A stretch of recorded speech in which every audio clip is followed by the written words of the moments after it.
राष्ट्रीय लोक मोर्चा के राष्ट्रीय अध्यक्ष उपेंद्र कुशवाहा जी हमारे साथ हैं। लेकिन पहला सवाल यही बनता है इनसे कि आपको तो कमिटमेंट था 2 सीट लोकसभा देने का, लेकिन बीजेपी ने क्या ठग लिया?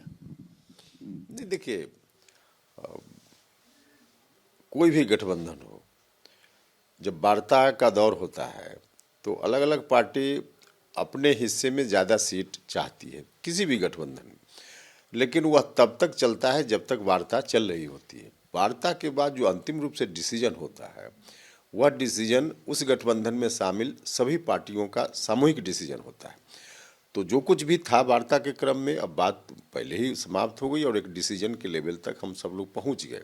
और उसके आधार पे अब जितनी सीटें बिहार में हैं, 40 में 40 उपेंद्र कुशवाहा की है, 40 में 40 राष्ट्रीय लोक मोर्चा की है, 40 में 40 बीजेपी, जेडीयू, लोजपा सब की है। तो उसके आधार पे हम लोग 40 में 40 कैसे जीते हैं, अब तो युद्ध के मैदान में है। सवाल ये उठता है कि नीतीश कुमार के आने से पहले आप गठबंधन में आए और नीतीश कुमार जब जैसे ही आए उनको तो 16 सीटें मिल गई, लेकिन आपके साथ 1 सीटें घटा दी गई। नहीं, देखिए, अब हमने कहा कि जिस समय तक बातचीत चल रही थी तब तक इस पर चर्चा, डिस्कशन जो कुछ भी था, डिसीजन के बाद अब 40 में 40, 1 सीट घट गई मेरी, बढ़ गई, इसका कोई सवाल ही नहीं है। अब तो 40 में 40 पर हम लोग मिलकर लड़ रहे हैं ना। तो इसलिए अब हम लोग अब यहाँ पहुँच गए हैं, युद्ध के मैदान में है। और पहले ही से हमारी पार्टी का संकल्प है और आज का लक्ष्य भी है कि 40 में 40 बिहार से जिताकर एनडीए गठबंधन में नरेंद्र मोदी जी की झोली में हम लोग डालें। तो अब इसके आगे की बात होगी।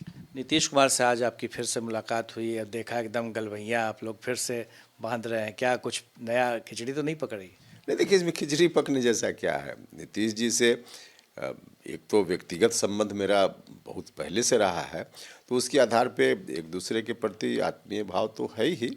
और दूसरा कि फिर एक ही गठबंधन में हम लोग हैं, अलग अलग पार्टी है वो एक अलग विषय है, लेकिन एक साथ है, मिलकर चुनाव लड़ना है और बड़े भाई की तरह हमने हमेशा उनको माना है। तो उस रूप में जब मुलाकात होती है तो स्वाभाविक रूप से उनके अंदर भी स्नेह का भाव मेरे प्रति है या दिखता है। यही आपने देखा होगा, बाकी और कुछ नहीं। चुनाव में आपको लग रहा है कि नीतीश जी का पूरा सहयोग मिलेगा? 100%, इसमें सवाल ही कहाँ पैदा होता है, इस पर कोई सवाल किया जाए। 100% एनडीए गठबंधन का जो भी उम्मीदवार जहाँ है, सबके लिए सबका समर्थन है। और विशेष रूप से नीतीश जी, राजनीति से अलग भी उनसे मेरा संबंध है, तो उसके आधार पे तो इसमें सोचना ही कहाँ है।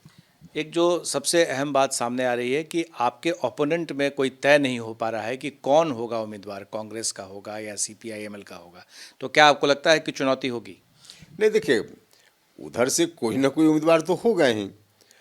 उसमें उन यह मामला महागठबंधन का है, वो कांग्रेस पार्टी के जिम्मे जाए, माले के जिम्मे जाए, आरजेडी के जिम्मे रहे, यह विषय उनका है। कोई उम्मीदवार किसी भी पार्टी का उधर से होगा, उससे कोई फर्क नहीं पड़ना है। वहाँ की जनता के ऊपर हमारा भरोसा है और जो दिख भी रहा है उसके आधार पे तमाम जाति धर्म के लोग मिलकर इस बार नरेंद्र मोदी जी को भारत का प्रधानमंत्री बनाना चाहते हैं। इसलिए चुनाव में कोई परेशानी कहीं से नहीं होगी। पिछली बार इस सीट से आप हार गए थे, इसका क्या आपको लग रहा है कि इस बार जो जीत आप कह रहे हैं कि होगी, तो उसका दावा किस आधार पर है? देखिए, पिछली बार भी एक्चुअल में वहाँ की जनता ने मुझको नहीं हराया था। एक भूल हुई थी मुझसे, भूल कोई गठबंधन बदलने की भूल नहीं थी। हम 2 जगह से जो चुनाव लड़ गए, तो एक कन्फ्यूजन वहाँ के लोगों में हुआ कि वहाँ भी है, जीत जाएंगे तो यहाँ छोड़ देंगे, क्या करेंगे। तो इसके चलते हम चुनाव हार गए।